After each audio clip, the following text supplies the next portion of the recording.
Täna räägime millestki, mis on mind juba pikka aega mõtlema pannud ja ma usun, et ka teid ei jäta see külmaks.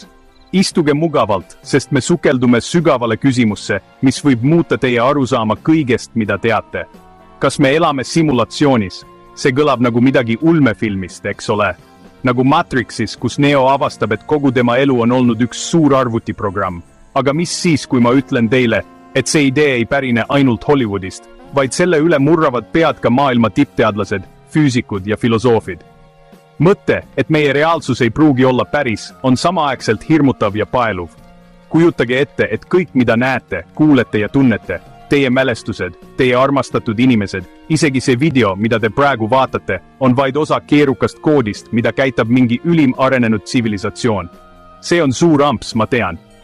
Aga on olemas hulk kummalisi fakte ja tähelepanekuid meie universumi kohta, mis lihtsalt ei taha loogikaga kokku sobida ja mis panevad meid selle üle tõsiselt mõtlema. Tänases videos uurimegi neid uskumatuid fakte, alustades kvantfüüsika seletamatutest veidrustest ja lõpetes universumi hämmastava matemaatilise täpsusega. Me räägime déjà vu'st kui võimalikust veast Matrixis ja arutleme, kuidas meie endi tehnoloogia areng viitab sellele, et simulatsioonide loomine on vältimatu. Kas olete valmis võtma punase pilli ja vaatama, kui sügavale jäneseurg ulatub? Lähme siis koos sellele avastusretkele ja vaatame, kas suudame leida tõe. Alustame kõige kummalisemast, kvantmaailmast. See on maailm, mis on nii väike, et meie tavapärane loogika seal lihtsalt ei kehti. Kujutage ette osakest, näiteks elektrooni. Klassikalises füüsikas on elektronil kindel asukoht ja kiirus. Aga kvantmaailmas, seal on asi palju keerulisem. Enne kui me seda osakest mõõdame või vaatleme, eksisteerib see justkui kõigis võimalikes olekutes korraga. See on nagu tõenäosuste pilv. Alles vaatlemise hetkel otsustab osake, millise konkreetse kuju või asukoha ta võtab. See on kuulus vaatleja efekt. See on peaaegu nagu videomängus, kus mängumaailma laetakse ja renderdatakse ainult see osa, mida mängija parajasti vaatab, et säästa arvutusvõimsust. Kas meie reaalsus võiks töötada samal põhimõttel? See idee muutub veelgi veidramaks, kui räägime kvantpõimumisest, mida Einstein nimetas tontlikuks kaugmõjuks. Kujutage ette kahte osakest, mis on omavahel seotud. Kui me mõõdame ühe osakese omadusi, näiteks selle spinni, siis me teame koheselt ka teise osakese spinni, isegi kui see asub universumi teises otsas. Informatsioon nende vahel liigub justkui hetkega, kiiremini kui valgus. See rikub kõiki meile teadaolevaid füüsikaseadusi. Kuidas on see võimalik? Simulatsiooniteooria pooldajad ütleksid, et see polegi probleem.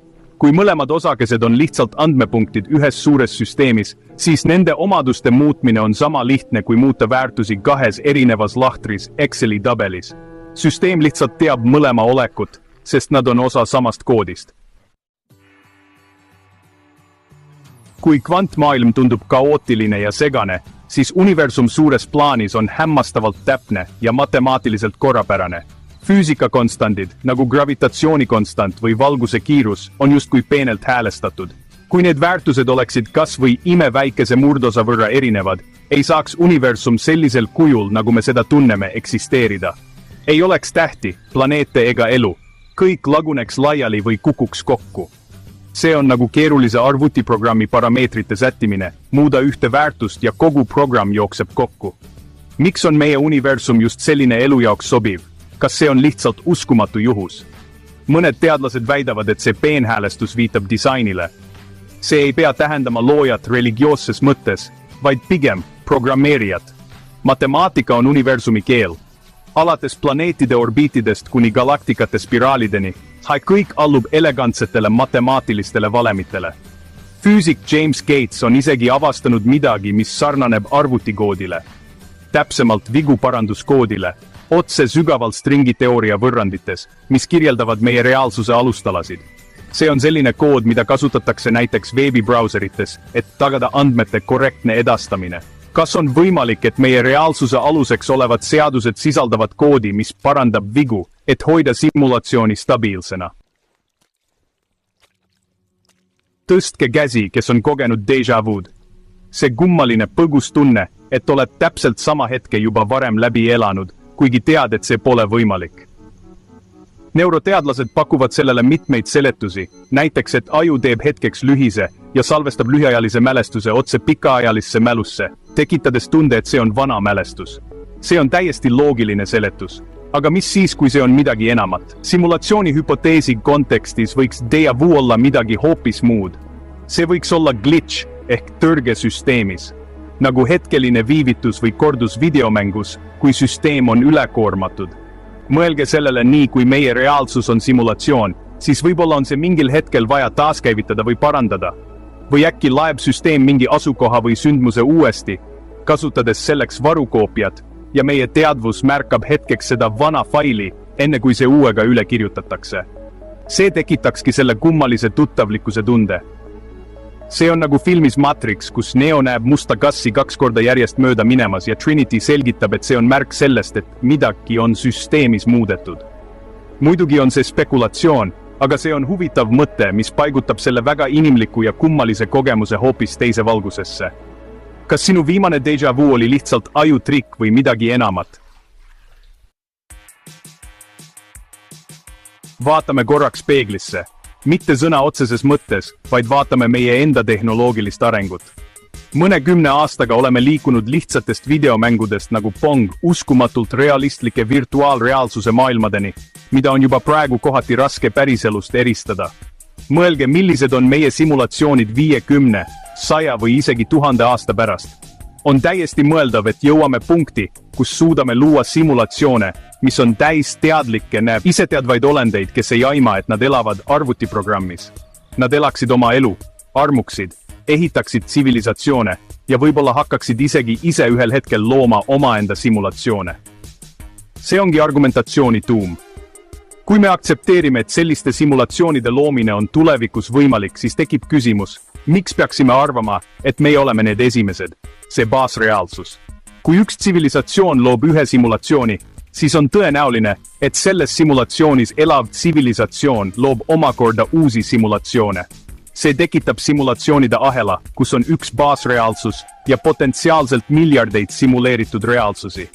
Statistiliselt võttes on palju tõenäolisem, et me oleme üks nendest miljarditest simulatsioonidest, mitte see üks ja ainus algne reaalsus. Meie enda kiire areng simulatsioonide loomisel ongi kõige tugevam argument selle poolt, et me võime juba ise ühes sellises olla. Lõpetuseks räägime tõenäosusest. Oxfordi filosoof Nick Bostrom sõnastas selle argumendi kõige selgemalt. Ta esitas 3 võimalust. Esiteks, iga tsivilisatsioon hävitab ennast enne, kui jõuab luua ülirealistlikke simulatsioone. Teiseks, iga piisavalt arenenud tsivilisatsioon kaotab huvi selliste simulatsioonide loomise vastu.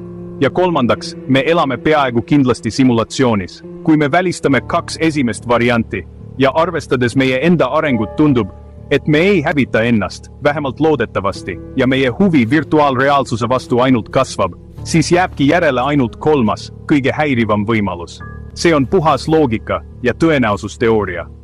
See idee aitab seletada ka Fermi paradoksi. Kui universum on nii suur ja vana, siis miks me ei ole veel kohanud teisi intelligentseid tsivilisatsioone? Kus kõik on? Võib-olla on vastus lihtne, simulatsioon on loodud ainult meie jaoks. Või on teised tsivilisatsioonid lihtsalt osa taustast, nagu mittemängitavad tegelased videomängus, ilma tõelise teadvuseta? Või äkki on universumi tohutu suurus ja tühjus lihtsalt viis, kuidas säästa arvutusvõimsust? Pole vaja renderdada keerulisi eluvorme planeetidel, kuhu me niikuinii kunagi ei jõua. See on spekulatiivne, jah, aga see pakub elegantse lahenduse ühele kosmoloogia suurimale mõistatusele. Niisiis oleme rännanud läbi kvantfüüsika, universumi seaduste, déjà vu ja tõenäosusteooria. Igaüks neist pakub intrigeerivaid vihjeid, et meie reaalsus ei pruugi olla see, mis see näib. Muidugi, igaühele neist on olemas ka tavaline teaduslik seletus. Kvantveidrused on lihtsalt kvantveidrused. Universumi peenhäälestus on juhus. Déjà vu on ajutrikk, kuid kui panna kõik need pusletükid kokku, hakkab tekkima muster, mida on raske ignoreerida. See muster sosistab meile kõrva küsimuse, millega alustasime, kas me elame simulatsioonis. Lõppkokkuvõttes ei ole meil praegu võimalik seda kindlalt tõestada ega ümber lükata. Võib-olla ongi see võimatu. Kui me oleme simulatsioonis, siis on tõenäoline, et selle reeglid ei luba meil kunagi teada saada, et oleme programmis, aga selle üle mõtisklemine on oluline. See avardab meie meeli, sunnib meid küsima suuri küsimusi ja vaatama maailma uue pilguga.